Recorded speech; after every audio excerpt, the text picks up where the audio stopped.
श्रीराम जय जय राम.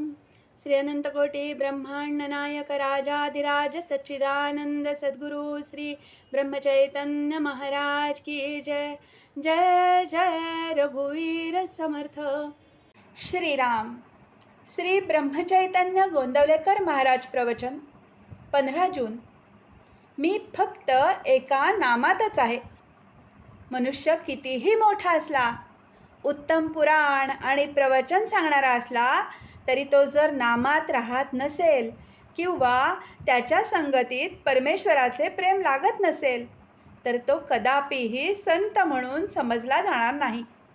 संतांचे नातेवाईक संत असतातच असे नव्हे. आपण नोकरी केली तर आपला मुलगा नोकरी करेलच असे काही नाही.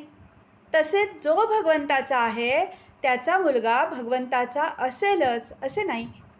संत जरी झाला तरी त्याने 4 माणसांसारखेच वागावे.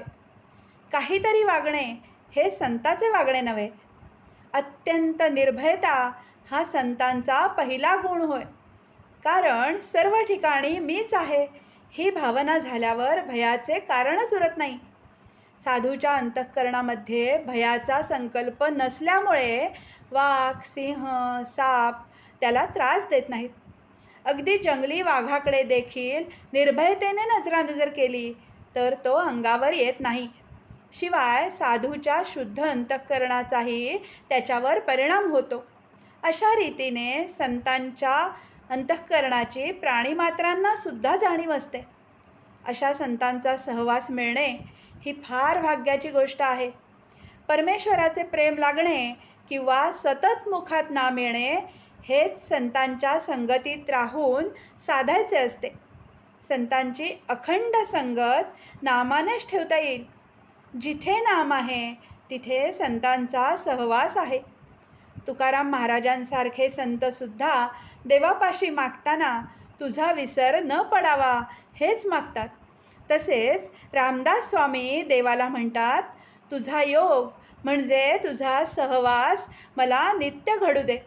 योग असणे म्हणजे दुसरे काही नसून मन जेव्हा अनुसंधानापासून अलिप्त होऊन इतर विचारात भरकटते तेव्हा त्याला आवरून परत अनुसंधानात लावणे हीच योगशक्ती.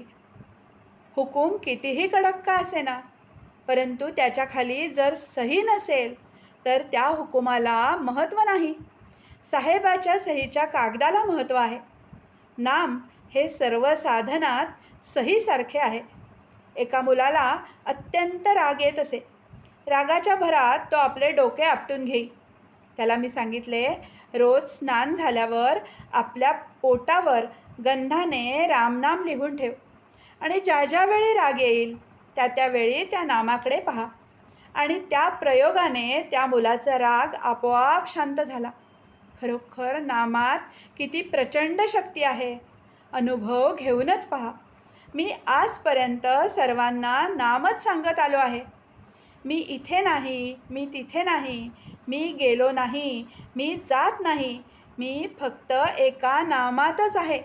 ज्याच्याजवळ भगवंताचे नाम आहे त्याच्या मागे पुढे मी आहेच. आजचे बोधवचन. तुम्ही भगवंताचे नाम घ्यावे.